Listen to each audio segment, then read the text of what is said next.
Okay, so today our lesson is over students creating poems using figurative language and graphic elements. Our objective is students will write poems using techniques, figurative language, and graphic elements.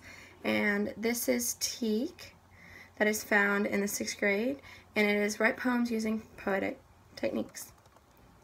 Let's see what we would start with.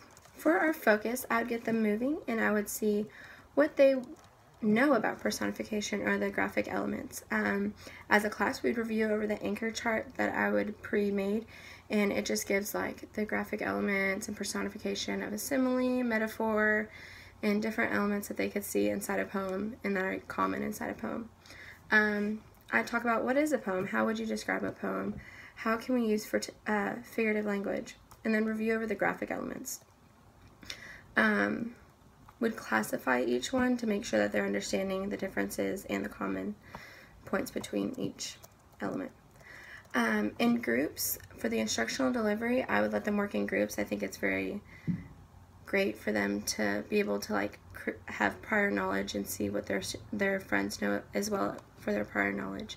So in groups, I would let the students get out their tablets or laptops to help them research about poems.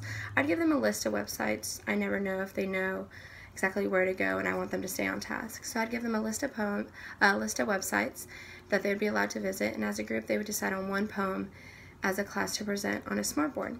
So on the smartboard we would either look up where they found that poem, or I would have the list of websites and we just click on one and how was your process through picking this poem. And then in each poem they will discuss if it has personification, the elements, and poetic techniques. How does this poem have personification? What elements were presented in this poem? And what was your thought process in choosing this poem? Sometimes they just choose it to get it over with, so I want to know, like, did they process what we were trying to get through? And then I'd review over, and I would pick the ones that have personification, and I would find them the ones that do actually have all the elements, and we'd review over class. For guided practice, I would let the students work in groups differentiating between the different elements and the multiple poems by separating them. Is that a good poem that has all the elements? Does this poem not follow those rules? Different things like that. And I would have them posted around the walls, and probably like QR codes would come in handy for this one. I just learned that recently last year, so that would probably come in handy. And I'd let them move around the room and just tell me what's the difference between this poem and this poem. I provide students with multiple poems with many elements, and then as a teacher I'd walk around to make sure that they are staying on task. For our independent practice, every student will begin working on their poem using all the poem skills that we have talked about in class. I will also keep the anchor chart up so that if they need to look up there, and I probably would print a copy of it just for them to have like in a reader's workshop or in a folder that they can discuss poems.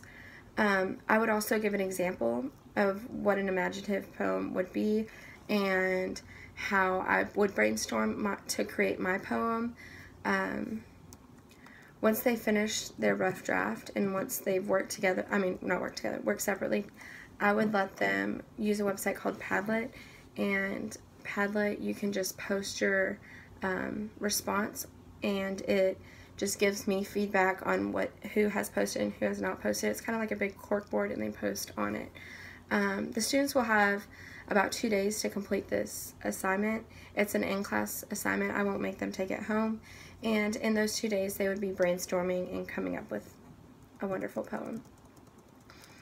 As a closure, I feel like it's very necessary for me to get my students' opinions on how they feel or how confident they are on their on what we have discussed, what I've just taught. And I think that exit tickets are a wonderful idea because then you're able to look back and collect the data and know what they are saying to you, and they're pretty honest usually on occasions. So I would just ask them, what questions do you have for me? Do you have any questions over the elements that we have discussed today? Where's your confusion? How can we work on this to becoming a better class? With all of this, it'd be very hands-on. I probably wouldn't talk a lot of the time. I'm really into student-led classrooms. I would let the students engage and see how they can come up with ideas of how to present this lesson. But I would let them just ask me questions and see how we would do, especially for my first couple weeks. I would definitely get feedback as much as possible of how I could improve. Do you want more hands-on? Do you want less technology? Do you want more technology? Did you understand the technology? And so on. But thank you so much for your time, and I hope you enjoyed my video.